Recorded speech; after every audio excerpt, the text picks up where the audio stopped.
yung kailangan nating i-secure, and ano nga ba yung mga dokumento na dapat ay inaasikaso natin para maging legal yung mga subdivision projects natin.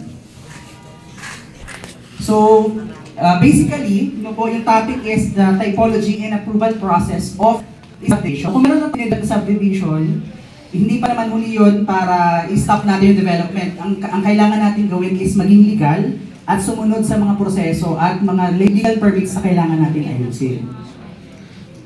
Sige po, next. So, to give you an overview, kapag sinabi nating development projects pertaining to real estate industry is, meron tayong dalawang konsepto. So, yung horizontal po, o tinatawag natin mga subdivision projects, and yung mga pataas naman, po, in our layman's term, or yung mga vertical natin, so condominiums. Sige po, next po.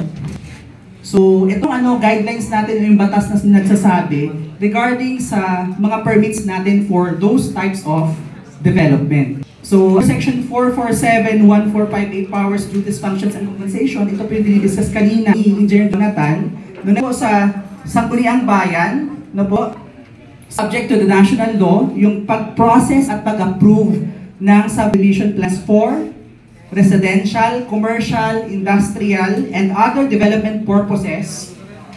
And ito po yung different, kumbaga yung main na word natin kapag papasok na siya into selling.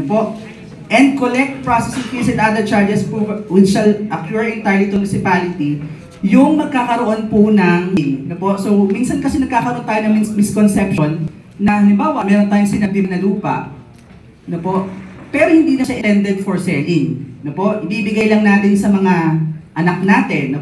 Those are exempted for development permits. And subdivision, and certificate of registration and license to sell. Kasi hindi siya pasok doon sa category as subdivision. I-discuss po natin yun later on. Meron po tayong mga exemption for those types of subdividing or parcels. Ito po yung tinatawag nating development permit. So, isa-isa natin, ang development permit, nag-umpisa yan sa HLURB, and then napunta noong 1993 nga sa LGU. So, from 1993 up to this day, ang nagpa-process ng development permit natin is LGU. Sige po, next po. So, bigyan natin ng background yung sarili natin doon sa ano bang mga projects itong tinutukoy ni engineer. So, nabanggit natin merong subdivision, merong condominium. Subdivision po, pwede siyang residential. Yun yung mga binibenta na for residential purposes. Pwede rin commercial.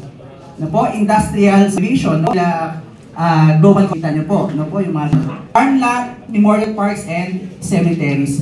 Kailangan ng approval ng development permit from LGU. Kukuha po natin. Ang binibenta natin is mga residential unit. Definitely pa sa category ni under residential.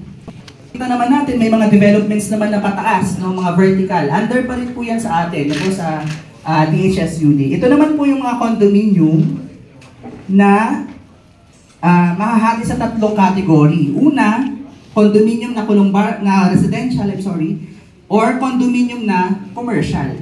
Usually yung mga commercial spaces natin na binibenta rin.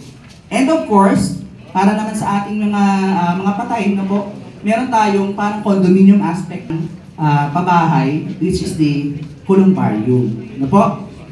So, kung titignan natin, sa dalawang category, subdivision and condominium, magkaiba yung nag-i-issue ng development permit. For our subdivision, ang nag-i-issue ng development permit is LGU. Pero pag nag-condo na tayo, doon naman po tayo kay diretso na po yun. Okay?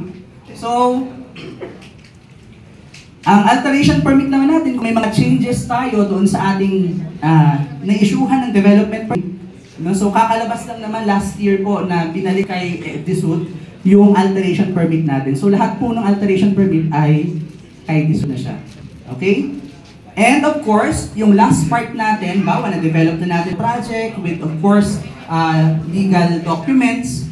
Gusto natin ngayon ibalik yung mga open spaces or i-donate ulit kay LGU. Yung donation po natin, definitely pupunta kay LGU. No po? But for condominium, doon po tayo pupunta sa condo corp natin. Okay, so basically yun po yung laman ng mga real estate industry development projects na meron tayo. Sige po, next po. Okay, so pero mag-focus lang tayo ngayon doon sa residential subdivision na madalas natin nakikita ngayon sa posting sa Facebook. No po? So for residential subdivision, meron din yung dalawang category. No po, merong PD 957 and may BP 220. Yung PD 957, ito po yung mga open market or mga high-end type na subdivision. Pag BP 220, economic housing and socialized housing. So makakategorize niyo po agad kung saan yung gusto nyong i-develop na subdivision. But as well, again, i-remind ko po, kailangan natin ng development permit coming from LGU. Okay? So other estate development projects, nabanggit ko na kanina, no po, mga memorial parks, cemeteries, commercial subdivision, industrial subdivision, and farmland subdivision. Lahat po yan may kanya-kanyang guidelines with regards doon sa mga size ng kalsada, size ng lupa, size ng bahay. No po, hindi lang tayo basta-basta nag-develop. No? Ginaguide tayo ng mga national laws po natin. Sige po, pa-next. So, eto na, no? Punta na tayo doon sa proseso. Ano nga ba yung mga kailangan? Halimbawa, meron po tayo na-develop ngayon o kaya na simulan na natin i-develop. So, para maayos natin yun, kailangan natin talaga mag-secure ng development permit na po from LGU. So, ano nga ba yung mga dokumento na makakaharap natin o kailangan natin para ma-process natin yung development permit kay LGU? No? So, basically, meron tayong dalawang stages. No? So, hindi naman ito applicable sa lahat ng LGUs. No? Kasi yung ibang LGU, hindi na dumadaan sa preliminary approval. No po, doon madiretso na agad sa development or final approval natin ng development permit, which is okay. No po, kumbaga safety measure lang naman natin si preliminary approval. No, pero syempre, in-encourage natin na magkaroon ng ganun para kung may mga changes pa sa plano, may mga kulang sa dokumento, maaayos pa natin. No po, so pinaka-requirement natin to start a subdivision is, of course, yung development permit natin from the LGU. Of course, yung ibang dokumento, pansarili natin yan. Meron tayong titulo ng lupa, no po? Meron tayong sariling engineer kung magawa ng plano. But of course, kailangan natin i-legalize yung subdivision natin, of course, with the development permit issued by LGU. Na po? Yung tutulungan naman po tayo ng LGU, basta i-present lang po natin kung ano yung mga dokumento na available sa atin para ma-assess natin ano ba ang need pang gawin para ma-register natin o magkaroon ng development permit yung mga subdivision na meron tayo. Sige po, next po. So, unang-una, na-check ng LGU is in conformity ba yung lupa natin doon sa CLUP na meron sila. Ano pong ibig sabihin nun? No? Dahil magde-develop po tayo ng residential, yung lupa ba natin naka-residential na? Yun po yung unang question. Kasi meron tayong mga agricultural. No po? Meron pang mga protected agri, no po? Na talagang hindi ginagalaw, katulad nung sa issue sa Bohol, no po? Yung mga chocolate hills na nagkaroon ng mga commercial development. So, iniiwasan natin yun. Kaya dapat, yung mga project na meron tayo, ipapa-assess din natin with, of course, sa help ng LGU. Pasok pa sa comprehensive land use program natin, yung lupa na kakatayuan ng subdivision plan. So, halimbawa, naging agri. I-engineer din na namin pwedeng gawin. No? So, hindi naman ganun ang batas. So, may mga way tayo para maayos natin yung mga ganung scenario. For example, meron kayong agri, pero pwede naman siyang i-reclassify into a residential area. Pwede yun. But of course, ang mag-aayos at tutulong sa atin yan is si LGU. Kaya nga lagi namin inuulit, kakampi natin at kasama natin sa mga ganitong pag-aayos, si LGU talaga. No po? So, yun ang una natin tignan. For the comprehensive land use plan na meron ang LGU, agri na ba siya, residential na ba siya, o kailangan pa natin magkaroon ng reclassification para magkaroon tayo ng development permit. Okay? Pangalawa is the IRR ng PD 957 and BP 220. Ang laman po nito is yung mga design standards natin. No po? Laki ng kalsada, laki ng lote, no po? Yung mga size ng mga bahay na pwedeng itayo based doon sa classification nila. Okay, so ito po yung mga pwede nating maging guide.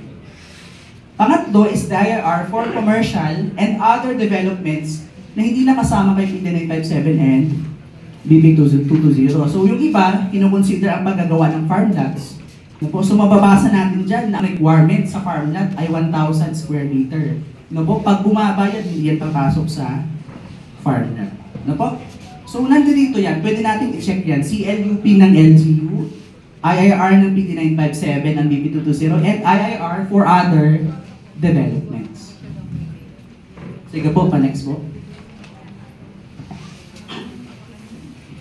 So, under the Department Circular number 2024-005, actually, ang content nito is the codification o yung pagkakaroon ng revision doon sa pagpaprocess ng development permit and CRLS. Kumbaga, mas naging detailed lang dito. Ano nga ba yung dokumento na ipipresent natin para ma-issuean tayo ng development permit at ng CRLS. And of course, kasama din dyan yung dinidiscuss ni Engineer Jonathan regarding violations at yung mga pinagbabawal pa hanggat wala tayong legal na dokumento sa pagbebenta at pagde-develop ng isang subdivision. So magandang balikan po natin yung mga dokumento na yun.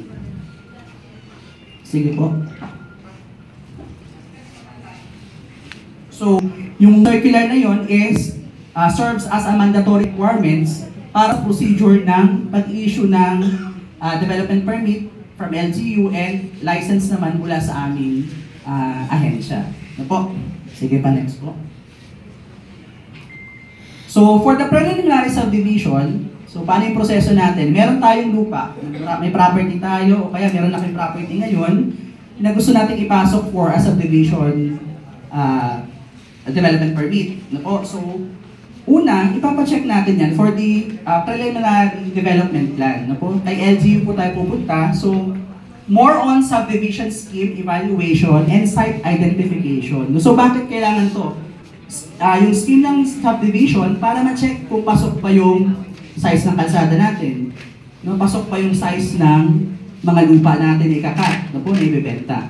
And site identification para malaman ng LGU saan ba ito papasok na zone, pasok ba ito sa CLUP? Kakailanganin pa ba natin magkaroon ng reclassification, para siya maging residential siya.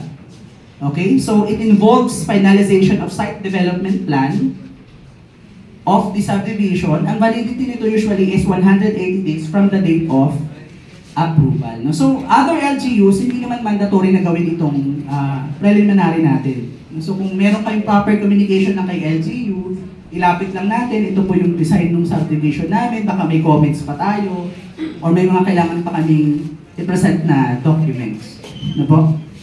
Also, pwede rin natin isabay, habang nagpapa-evaluate tayo ng plano, pwede rin tayo lumapit sa aming agency na po sa Mainte, San Fernando, Pampanga, para pa-check din natin yung plano, para at least sabay lang gumagalaw. Magtutulungan naman si DSUD, kayo at si LGU kung okay na yung plan natin. Sige po, pa-next po. Okay, so kung meron na tayong initial assessment or napacheck na natin yung preliminary natin, pwede na tayo magpa-evaluate ng mga dokumento na meron tayo para ma-issuean tayo ng development permit. Kasama naman po dyan yung list of requirements for development permit, and of course, pwede tayo lumapit kay LGU para humingi tayo ng list of requirements nila. Okay, so ito yung mga basic requirements. Site development plan indicating subdivision lots area. So titignan natin ilang hektarya ba to, ilang square meter ba to. Kasi yun yung magiging basis natin kung ano nga ba ang sukat ng kalsada at sukat ng lote na pwede natin ibenta doon sa subdivision. Yun po yung sinasabi natin, iniiwasan natin na magkaroon ng mga kalsada na hindi naman pasok doon sa standard. Kasi later on, tayo rin ang mahihirapan. Yung mga buyers natin na mahihirapan. Imagine natin, pag kami pumasok doon na Ford, dalawa, kapag ka nag 5 meter yan, sobrang hirap na pong lumabas. And also, yung continuity ng traffic flow natin doon. Yun po yung chinecheck natin. Okay? So, dapat naka-indicate ng maayos yung block and lots, Kasi importante yan para sa mga titulo naman. Later on, kapag pina-VSR natin yun, o verified survey plans, para sa titulo, kailangan clear yung block and lot numbers. Kasi ibibigay mo yan doon sa buyers natin. Okay? So, merong lot plan, vicinity map, topographic map. These are technical plans lang na pwede natin ipa-help or ipa-assess kay engineering ng LGU po. So, and of course, certified true copy of titles. Dapat, pag dinidevelop natin yung lupa natin, nakapangalan sa atin. Una-una nakapangalan sa atin. If hindi siya nakapangalan sa atin at kayo ay developer, dapat meron kayong joint venture agreement. Para maiwasan ng yung gulo in the future. Okay? So, current stock receipt and so, unang-una, yan po yung check ng LGU sa atin. So, naniniwala naman ako na yung dinidevelop natin, syempre, ginalaw na natin yan, property siguro natin yan. If hindi natin property yan, magkaroon tayo ng legal na dokumento doon sa owner ng property. Pwede ang joint venture agreement from the developer and si owner ng lupa. Okay? So, kung ang property din natin ay nasa loob pa, for example, malayo siya sa kalsada, sa public road natin. So, isa sa main concern natin dyan, right of way. Kung magkakaproblema yung subdivision nyo, kung wala yung proper na right of way. So, kaya pinapacheck natin kay LGU yan.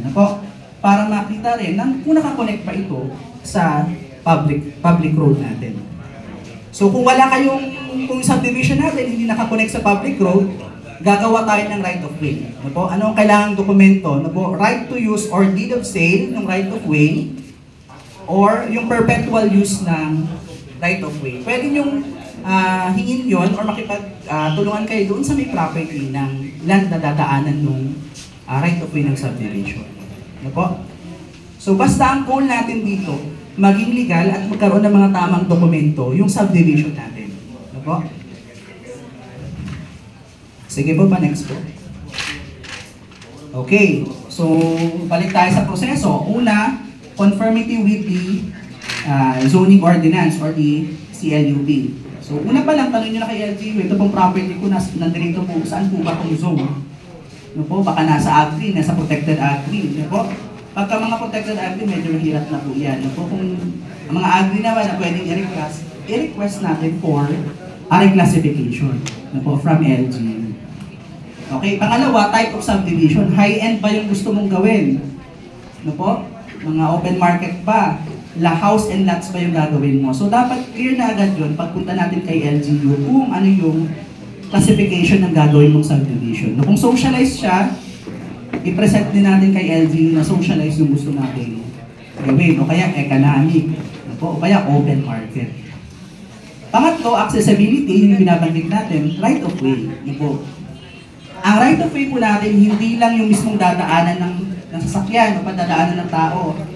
Kung ang mga storm drainage po natin o kaya yung tapunan ng tubig natin, malayo rin siya sa kung saan siya pwedeng itapon o kaya sa creek o kaya pabalik sa drainage ng LGU, kinukuhaan din po yun ng right of way. Kasi hindi naman natin pwedeng itapon yung tubig natin doon sa kabilang property. Yan yung mga nagiging issue na magkakatabing subdivision. Kasi itong subdivision na to, tinatapon sa akin yung tubig niya. So sila ang nilulubog na yun.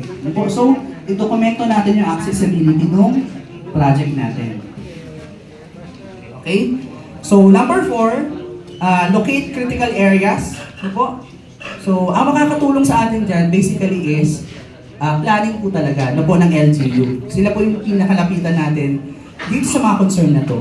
So, halimbawa, yung project natin, baka naman nasa flood-prone area.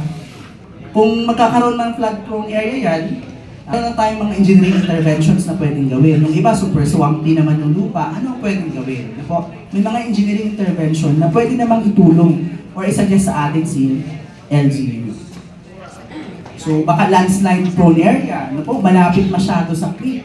Kapag creek po yan, meron niyang legal easement. Dapat nakalayo ka ng konti sa creek natin. So yun yung binabantayan natin sa paggagawa ng mga subdivision. Kasi later on, yung mga nagde-develop, kayo rin po yung mahihirapan kapag nandyan na yung mga buyers. At kawawa rin po yung mga buyers natin na magkakaroon ng problema dahil hindi lang natin nasunod yung mga standards.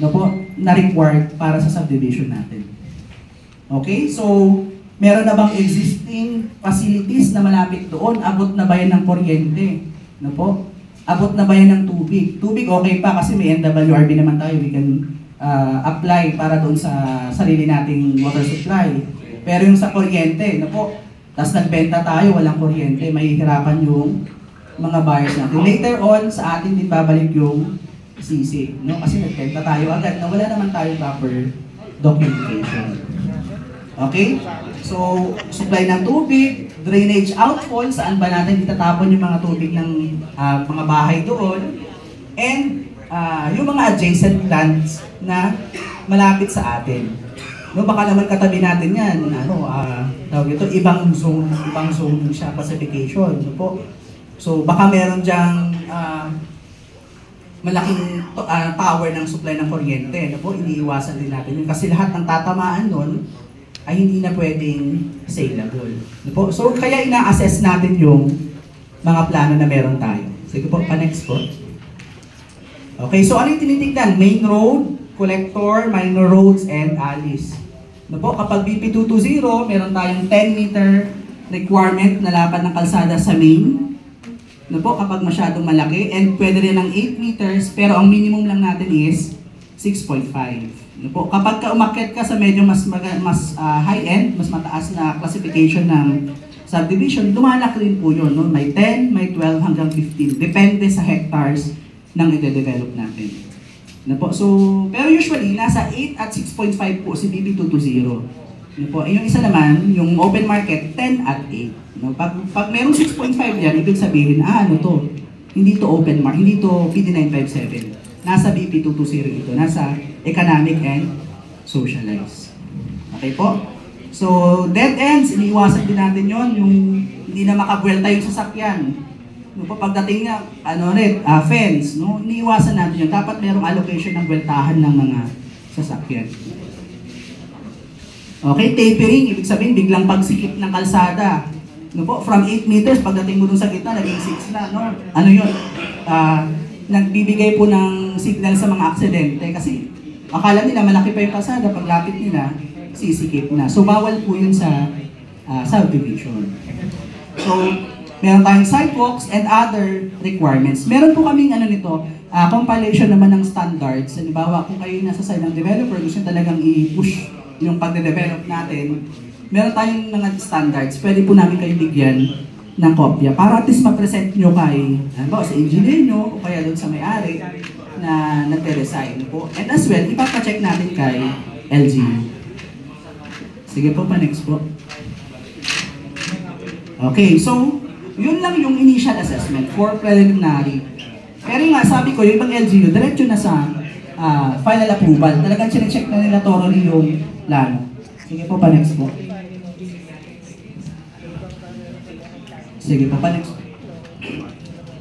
Okay, so ano nga ba yung mga requirements natin? Una, SD plans. Ano po, dapat clear yung plano natin. Ano yung laman ng mga plano? Site development plan, civil, no, and sanitary works, site grading, geometric, storm drainage, water system, and electrical. No? So dapat kumpleto yung facilities na meron dyan sa subdivision nyo. No? So kung nasa design stage pa lang kayo, pwede naman tayo makipag-coordinate kay LGU and at the same time sa amin, sa office, para ma-check na agad yung engineer, okay na ba itong plano namin. Ano po? Para bago namin i-finalize, okay na tayo dun sa plano. Ano po? Pwede naman yun, no? Pa-check natin. Ito po yung laman ng site dev plan. Una po. Pangalawa, sige po pa next. So, ito kasama na yan. No? So, bill of materials and cost estimates. Magkano ba yung magagastos natin sa subdivision project?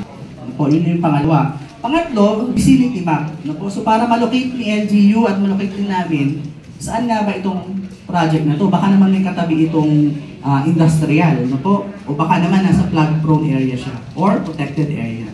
So, kailangan natin ng vicinity map. Topographic plan, no? So, halimbawa, kung medyo blubugin yan, tapos makikita naman natin na may engineering intervention, nagtambak naman tayo para magkaroon ng proper drainage, okay lang naman po yun, no po? Yun yung check natin. Survey plan of the lots, no? Yung survey plan of the lots natin, pinapa-approve po natin yan kay DNR. Yan po yung tinatawag natin DSR plans, na po, o Verified Survey Returns. Nandoon yung mga technical description per lote natin. Okay?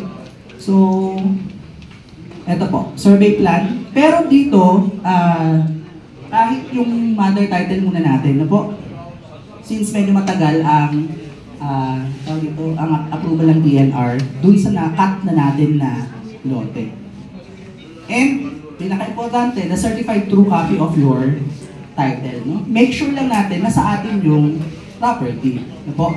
Kung hindi sa atin, meron namang other option, magkaroon ng joint venture agreement. No po? Kay owner and kay developer. Sige po, next po. Okay, property tax. Para lang dun sa support documents natin. Tax declaration and yung right of way natin. No po? Right of way annotated on the title nung magpapagamit ng right of way. No po? So for example, nandito ang subdivision mo, nandito ang kalsada, may property dito, no? Property A, dadaan ka dun ngayon.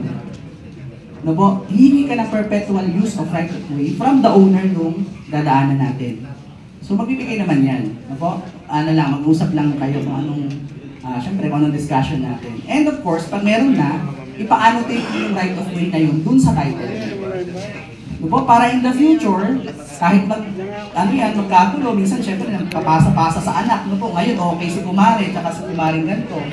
Naglipat ng generation, no po? Biglang gugulo. At least meron tayong pinangahawakan na right of way. No po? Of course, kailangan din natin mag-secure ng ECC. Ano po itong ECC? Ano? Environmental Compliance Certificate. Galing din ito kay DNR. Ano po?